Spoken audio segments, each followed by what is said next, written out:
Hello everyone, welcome to Sarika's recipe. तर friends, आज मी तुमच्यासोबत पालक बटाट्याची मिक्स सुकी भाजीची रेसिपी शेअर करणार आहे। चला तर आपण रेसिपीला सुरुवात करूयात। गॅसवरती कढई गरम करायला ठेवली आहे। आता कढई गरम झाली की त्यामध्ये आपल्याला 2 चमचे तेल टाकायचं आहे।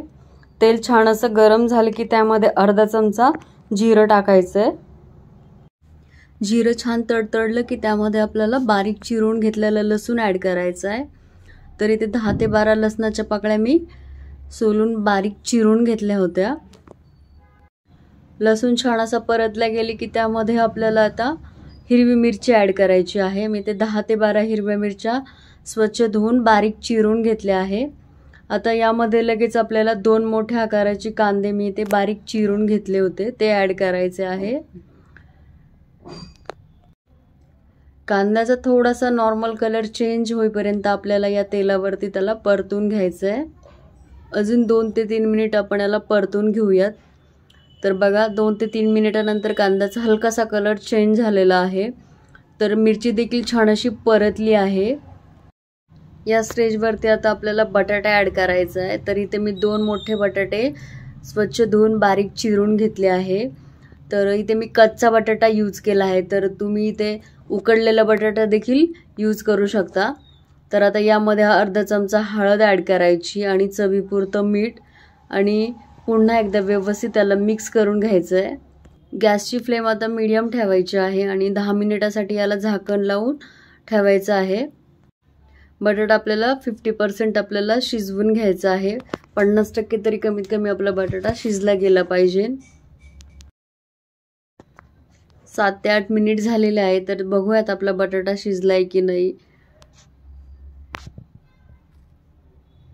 झाकण लावून ठेवल्याच्या नंतर देखील दर 2 ते 3 मिनिटांनी बटाटा मधून असं मिक्सअप करत राहायचा, जेणेकरून तो खाली नाही लागणार। तर बटाटा बऱ्यापैकी शिजला आहे। आता या स्टेजवरती आपल्याला यामध्ये पालक ॲड करायचा आहे। तर इथे मी 1 गड्डी पालकची पानं घेतली आहे, त्याला स्वच्छ धुवून असा बारीक चिरून घेतला आहे। तर आता आपण यामध्ये पालक ॲड करूयात। आता गॅसची फ्लेम आपल्याला लो करायची आहे आणि लो फ्लेम करूनच आपल्याला आता हा पालक यामध्ये ॲड करायचा आहे। सर्व पालक यामध्ये आता ॲड करून झालाय। तर आता याला आपण मिक्स करूयात।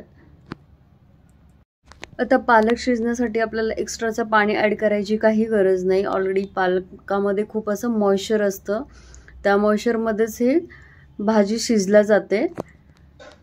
गॅसची फ्लेम आता मीडियम करूयात आणि 10 मिनिटासाठी पुन्हा याला झाकण लावून ठेवून देऊयात। तर 10 मिनिट झालेले आहे। तर तुम्ही ते बघू शकता पालकची जी क्वांटिटी आहे ती शिजून अशी फार कमी झालेली आहे। तर आता याला मिक्स करून घेऊयात। आता पुन्हा एकदा छान असा पालक बटाटा शिजला गेलेला आहे। तर टोटल भाजी शिजण्यासाठी आपल्याला 20 ते 25 मिनिटाचा वेळ लागला। तर छान आता भाजी आपली तयार झाली आहे। तर आता यामध्ये आपण अर्धा चमचा गरम मसाला ॲड करतो आहोत। तर या गरम मसाल्यामुळे भाजीची टेस्ट अजून जास्त वाढते आणि खूप छान अशी चवीला अप्रतिम लागते। तर पुन्हा एकदा याला आपण आता मिक्स करून घेऊयात। आता अर्धा चमचा धना पावडर यामध्ये घालायची आहे आणि पुन्हा एकदा याला व्यवस्थित असं मिक्स करून घ्यायचे आहे। मिक्स करून झाल्यावर पुन्हा एकदा याला 2 मिनिटासाठी झाकण लावून लो फ्लेमवरती ठेवायचं आहे। 2 मिनिट झालेले आहे। तर तुम्ही ते बघू शकता आपली भाजी तयार आहे। आता तयार भाजी मी एका सर्विंग बोलमध्ये काढते। तर फ्रेंड्स, कशी वाटली तुम्हाला आजची ही रेसिपी आवडली असेल तर व्हिडिओला लाईक करा आणि हा व्हिडिओ तुमच्या फॅमिली फ्रेंड सोबत नक्की शेअर करा। तर फ्रेंड्स, भेटूयात अशाच एक नवीन रेसिपी सोबत नवीन व्हिडिओमध्ये। तोपर्यंत बाय बाय, टेक केअर।